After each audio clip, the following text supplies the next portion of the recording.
It's 1692, New England, a time of whispers and shadows. But the man they feared most wasn't appointed by the church. He was chosen by fear itself. His name was Reverend Silas Thorne. Imagine him, tall, gaunt, a figure cloaked in black, roaming the colonies with two things, a silver hammer and a leather-bound book. He called it the Ash Ledger. This wasn't just any book. Thorne claimed it was a living record of names, sins, and verdicts. He said it whispered to him, revealing who had consorted with the devil. The villagers feared him more than any devil they could imagine. He didn't operate on proof. A suspicious glance, a nightmare, a whispered rumor, that was all he needed. He'd scratch a name into the ledger with his sharp quill, and by sunrise the accused would be hanging from a tree. No trial, no prayer. Just the swift, cold judgment of Silas Thorne. One bitter winter, his shadow fell upon the small, isolated village of Dunmere. Snow blanketed the ground like a layer of ash, muffling every sound. The people were quiet, too quiet. Thorne stood before them, his presence sucking the warmth from the air. He held up the ash ledger and demanded names of the wicked.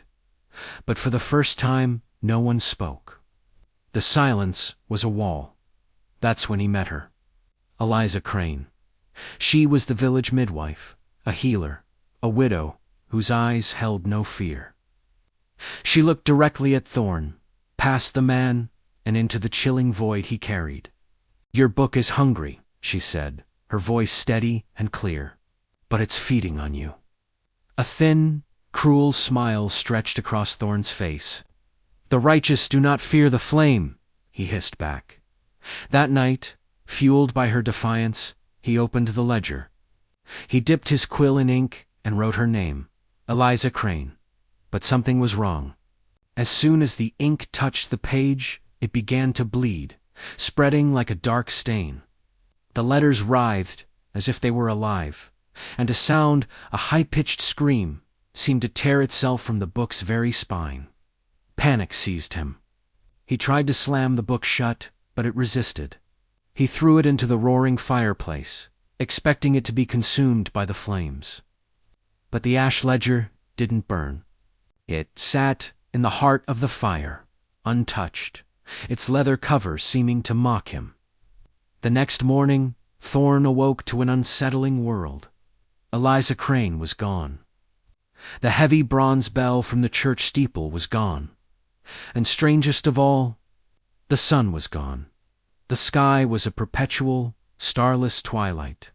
Thorne, now gripped by a primal fear, stumbled through the village. Every door was sealed shut.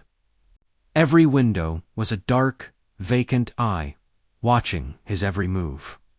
He was utterly alone in the silent, sunless town. With trembling hands, he opened the ash ledger one last time. A new entry had appeared on a fresh, clean page.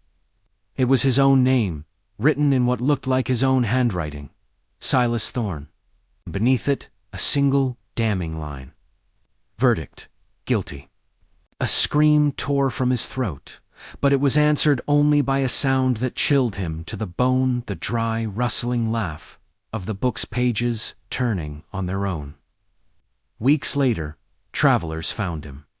Reverend Silas Thorne, frozen solid in the village stocks. His eyes were blackened voids, and his mouth had been sewn shut with sharp, wicked thorns. The ash ledger was nowhere to be found. But the story doesn't end there. In the quiet corners of New England, they say the ledger is still out there. They say it still writes. And sometimes, when fear runs deep and the nights are long, it chooses a new hand to carry out its terrible judgment. Thank you so much for joining me on this journey into the shadows. If you enjoy stories like this, don't forget to hit that like button, subscribe, and ring the bell so you don't miss our next tale. See you next time.